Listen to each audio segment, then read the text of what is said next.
the play is, can you see? Connor has the puck. Made a great shot. One goes back up. And that's the score.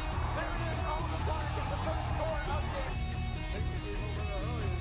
It's Framingham with the three. Leo scores. Great shot. Score! Milton winning. Slides the back of the net from the faceoff circle. And with 1:14 to go, the Raiders take a 3-2 lead.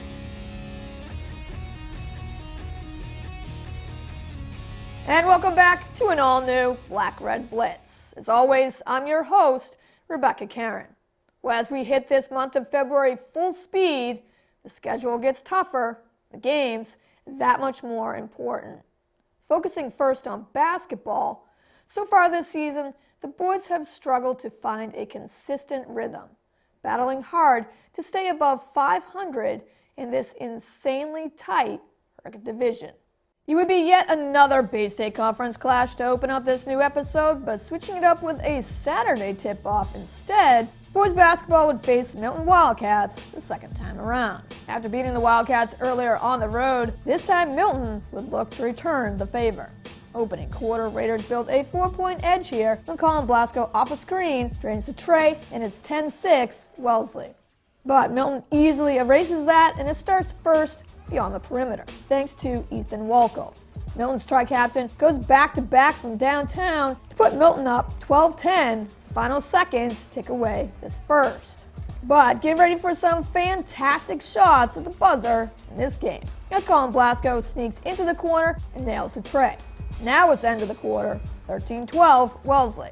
So a close first half would leave us tied at 28 even. But as we jump ahead to this third, a tight match continues to battle on here, as both sides bring on the intensity. Off this fast break, Christian Reddick helps Wildcats come out running, opening up this quarter with 4 quick points unanswered. Coming out of that break, that's when junior Eddie Hassel, starts being a hassle to the Raiders defense. Yes, I went there. Finding a rhythm here as the Wildcats' advantage goes to 6. But that's when you also see the Raiders rise to the occasion. Coming all the way back from behind the perimeter, Owen D'Oliveira sneaks in, crashing the glass, snatching away the rebound, and gets the putback to roll in and one for a clutch 3-point play. But Milton starts to pull away with the scoring edge here again, building a 7-point lead after Samson Young gets the floater to drop in. Great passing inside to Owen D'Oliveira forces Wildcats to double up, leaving Ben Zimmerman wide open. Zimmerman makes them pay, draining the tray, cutting the deficit 40-36. Down by 6, Ryan Murray looks to change that himself, well beyond the 3-point arc. You know what? Just take it. Murray does, and he drills it. Wildcats miss, Raiders wisely dish it back up to Ryan Murray, and Murray wide open buries it from downtown again. We are tied, just under 2 to go in this third. Now remember I said this game had some classic buzzer beaters? Well, after Wildcats keep possession alive, and Owen Keeney sinks this jumper to give Milton a 46-44 edge, the Raiders take mere seconds getting the ball up court fast enough for Alex Barron, guarded well, to somehow get the fadeaway shot off, and it's good. Alex Barron beats the buzzer, and we are tied 46-46. What a shot. And bring on the fourth. Final frame down 48-46, Ben Zimmerman, coming off a tough miss here, then gets the theft seconds later and makes sure this fast break layup goes in and gets fouled. Zimmerman is pumped as he gets a chance at the charity line for a 3-point play. And Wellesley leads 49-48, facing a deficit for most of the game. Jackowitz then takes the pass outside from Colin Blasco and drains the 3. Clutch shot here as that puts Wellesley up by 4, looking to maintain that edge here in its final frame. But instead, Milton would have other ideas. Cue in once again Eddie Hassel, whose multiple trays here would help define this game-changing fourth for the Wildcats. Micah Wickman off the bench would also contribute, knocking down this 3 as well, and that pushes the Wildcats' lead back up to 9, 61-52. So looking down a now 61-53 deficit, Ben Zimmerman changes that with 1 shot. Somehow Raiders are still in this one, still fighting. Wellesley then gets this massive tray here by Colin Blasco, makes it 65-59 Milton. There'd still be a chance if the Raiders had more time. And so it's another too little, too late kind of loss here for Wellesley, as they lose another tough one at home. Milton came in and used a late fourth quarter offensive charge to define the outcome. Wildcats win this one by the final score, Milton 69, Wellesley 59. This boys hockey team has continued to be resilient throughout the season, and that has paid off for sure, despite the fact that Walpole continues to command the #1 spot in the Herget division. But these Raiders are just as consistent, just as dominating. So, coming into Babson here on Saturday with a 10-4 record, Wellesley would be looking for more as they face off against the Milton Wildcats. It's no lie, Milton is struggling as a team, but you're not helping yourself out when you nonchalantly pass the puck out in the neutral zone that's even remotely close to a Simmering twin. Joey Simmering takes it away, dekes around Cormac Howley, and easily buries it glove side for the unassisted score. 1-0 Wellesley. Sometimes it's the little things that stand out, as here it's just heads-up thinking by Bo Picking. Neutral zone, Picking still fires on net. It's close enough that John Driscoll has no choice but to glove it, hold on for an offensive zone face-off, and take his chances. Wellesley still holding on to that one-goal advantage. Now they have a great chance as well to add on to that lead right here, right now. Raiders keep the puck in their end. Zach Doughty from the point makes his move, dekes around Tim Looney, and from that sweet spot in the slot, slips the wrister glove side. And that makes it 2-0 Wellesley. Wildcats think they have the answer though right here. Jack Doherty's slap shot from the point soars up. Nolan McManus deflects it, reaching high up with his stick. Seconds later, the putback gets stuffed in by McManus. But while the Wildcats celebrate thinking they've cut the deficit in half, Wellesley quickly protests. The refs confer and ultimately make the decision call against Milton. Nolan McManus called for high sticking. No goal. So the shutout remains, and Wildcats are still down by 2 in this exciting opening period. So the third and final period opens up, and only seconds have ticked away, and Zach Doughty has come to play. Doughty crashing the boards, comes up with the puck in the neutral zone, lays down a smooth move, and splits between multiple defenders. Zach Doughty buries it top shelf for his second score of the game. And that score gives Wellesley a 3-0 edge. Despite being down by 3 scores, Milton's John Driscoll has done his job well between the pipes. But the sophomore goalie pays for it right here. Off this Jack Hubbard Chara-like slap shot that's hit so hard, Driscoll's glove can't snag it, but his neck collarbone area does. Ouch. That's gotta hurt for sure. As Driscoll has to be looked at, but toughens it out, he still remains in the game. So, we're near the 3-minute mark in regulation, Wildcats keep fighting. And off another Jack Doherty slap shot, and this time there's no high sticking. And Devin Fahey finally stuffs the rebound in. But it wasn't easy. Suddenly though, it could still be a game here if the Wildcats play it right. Down 3-1, and still time on the clock. So Milton pulls the goalie, goes empty net. The Wildcats suddenly get another 2-man up advantage. But the best kind of penalty kill is to bury the shorty instead. Jack Hubbard near the defensive circle rips a shot so fast I can't even keep up with it. Puck finds the pipes, and just like that, Hubbard's shorthanded empty netter is back at the 3-goal lead for Wellesley. Milton's frustrating night is confirmed here as they miss out on a golden opportunity once again. Is it just me, or does Jack Hubbard look like a high school Zdeno? And so a somewhat close game originally on the ice was defined even more clearly in this final frame. Tommy Lieberman's empty netter here completes a commanding third period. Behind 2 goals by Zach Doughty, scores by Jack Hubbard, Joey Simmering and Tommy Lieberman are complemented by yet another impressive game in net by the freshman, Andrew Hubbard. Wellesley looks to keep rolling as they hit the road the next 2 games. For now, it's a solid victory here at home. 5-1 Raiders. Well, girls basketball continues to keep rolling over their competition after another solid victory on the road, this time at Milton. Now, no surprise, the Raiders are still unbeaten at home, and they would look to continue that streak as they face the Framingham Flyers here on Tuesday night. But they would have to do it without quite a few key players in the lineup.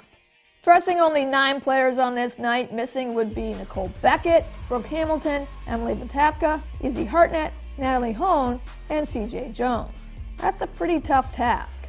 Yes, the Flyers would come in here with their own struggles, down 2 captains themselves. But within a few minutes here, you can already see the 9 Raiders that are in tonight's lineup are more than enough. So some different players would get the chance to step up here tonight for Wellesley, showcasing this team's depth. Getting her first varsity start, sophomore Molly Cronin makes it count early. Just inside the 3-point arc, Cronin drains the long jumper in the opening minutes. Vienna Mona's team drives in the lane though, makes it, and for now, briefly, it's 4-4. Because switching the on button to relentless mode, Wellesley quickly rolls with a 6-0 run, and Gianna Pali cuts in the lane, taking Dorian Cohen's pass and banking in the layup, forcing a Flyers timeout with a 10-4 Raiders advantage. Maddie Fleming, just off the Raider bench, comes in and makes an impact already, taking Gianna Pali's inbound pass and banking it off glass. It's now a double-digit lead, 15-4. Susie Cosme drains a tray for Framingham, cutting it to 15-7. But that is it for anything close to consistency for this Flyers squad for a long time. And I mean a long time. As Dorian Cohen lays down a great block, keeps possession, and dishes the outlet pass ahead to Lily Malik. Malik lays down the fast break finish. Wellesley takes that 19-7 edge after one played here and completely run away from here, leaving Framingham in the dust. As Wellesley opens up this second, more relentless, if that's even possible, as Lily Malik drains the J. And in transition, everyone is chipping in here as Maddie Fleming connects for her 4th point of the half here on this fast break. 25-7 Wellesley. Just seconds later, Gianna Pali with the theft, and Pali takes it in herself, and it feels like all you did is blink for a few seconds, and a 12-point deficit, though not exactly fun for Framingham, still kind of gave them hope. Well, now it's getting out of reach here with Flyers looking at a 20-point hole. But only thanks to their freshman Vienna Mona's team, this basket here is the lone 2 points that Framingham can add to this quarter, as Raiders have absolutely no problem draining bucket after bucket, matching the 19 points scored in the first to 19 more here in the second. Halftime honestly cannot come fast enough if you're Framingham, as Brooke Reefrey swishes home a tray that gives Wellesley a 38-9 commanding lead at the half. And as we jump ahead to the end of this third, this shot here pretty much describes how everything going right for Wellesley. Last few seconds fading fast, 2 seconds, 1 second, Lily Malik fires off the 3, and it cuts the net with the sweet sound of a swish. And the Raiders are dominating, demolishing Framingham with a resounding UConn basketball kind of lead here, 51-16. There may have been only 9 players ready to go tonight, but every one of those 9 stepped up and all scored as well. Each one had a part in handing Framingham their biggest defeat of the season as they just crushed the Flyers by the final, 65-26. So we head back to Babson and check in with girls hockey. Now these Raiders have been on a tear, taking care of their last 9 games without a loss. But this team's chemistry and confidence on the ice isn't just the only thing that keeps getting better. With each point that they earn, Wellesley continues to climb higher in the Boston Globe Top 20 rankings. After their win over Norwood, Raiders are ranked number 10 in the state. But here on Wednesday night, Framingham would be next up to try to stop this Raiders hot streak. Opening period starts out deceivingly quiet here, but that all changes with one shot. Just past the 9-minute mark, bodies start falling as Erin Fleming slips, takes out Tess Lawson, but gets the pass off anyways to Mackenzie O'Neill. Then on a scale of 1 to 10, they get a 15 here of this Deke. O'Neill then gets wrecked, but the puck ricochets over to Emily Rourke, who buries the shot. O'Neill gets the painful assist, and Rourke gets the score. 1-0 Wellesley. Now, don't forget I said that one shot changed everything, okay? Because only seconds pass after that score, and Kat Donahue feeds the puck perfectly along the boards out to Emily Connors. Connors sets and flips a wrister past maybe a 2-inch space goalie Emma Lowry left between the near pipe for a 2-goal advantage. Raiders, though, are just getting started. Trust me. Elise Coakley just everywhere on the ice, cuts in front and takes the puck, pushing it ahead to Devin Chapman on the move. Chapman collects it and racing down the ice, gets a great shot off. Lowry blocks out, but the rebound flips high up Grayson Cheek on the doorstep sticks in the putback just like that. Another great play here starts on the defensive end as Olivia Vernon clears out deep ahead to Emily Rourke. Rourke sticks the puck to a speedy Bridget Noonan. Noonan stays with the puck through the attacking zone, getting past Casey Downing. Noonan, with determination behind the net, sets and fires the wraparound score. And man, the Raiders are on fire. Still here in the first. A 4-goal edge already for Wellesley. But oh wait, my bad. There's yet another one. So try to keep up. Kat Donahue from the point fires on net. Not sure if a stick deflection happened with Grace Dorr, but either way, it's a goal. And I'm awarding that score to Kat Donahue. It's a commanding 5-0 lead for the Raiders, and not even 10 minutes have fully passed in this first. Let that sink in for a moment. Wow. So, Framingham's got an uphill battle to climb, there's no denying that. But it's going to take a lot of goals to cut into this deficit. Not giving up though, Katie Pumala collects the loose puck and quickly gets free for a 2-on-1 breakaway. Pumala fires from the circle and nets it glove side, racing the shutout Wellesley had going, and stopping the Raiders' relentless momentum for the moment. Still trying to give her teammates any hope, down 5-1. Katie Pumala catches Olivia Vernon off guard, steals the puck and fakes out goalie Liddy Schultz, and goes backhand for her second score of the period. So Flyers quickly answered back with 2 unassisted goals by Pumala. With a first period of play though, as 7 total goals would be scored, with the Raiders standing on top 5-2 as this first finally comes to an end. Getting the start in net, freshman Liddy Schultz would quickly forget about those 2 earlier goals though, and locks it down the rest of the way. Framingham found some energy on the ice and kept at it aggressively offensively in the second and third, as they would try to erase a 3-goal deficit.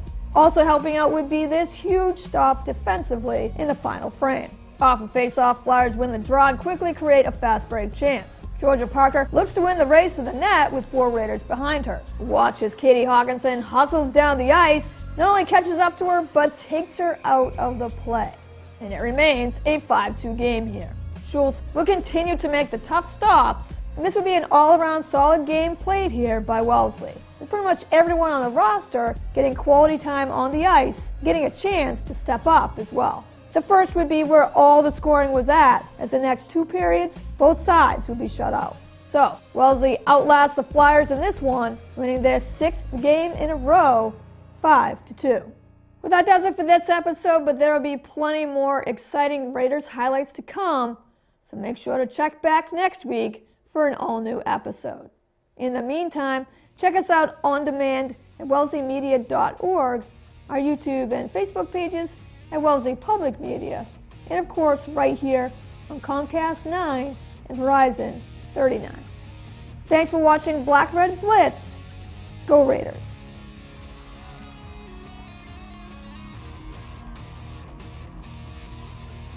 He's got the room to run. This spin, in for a touchdown. This spin.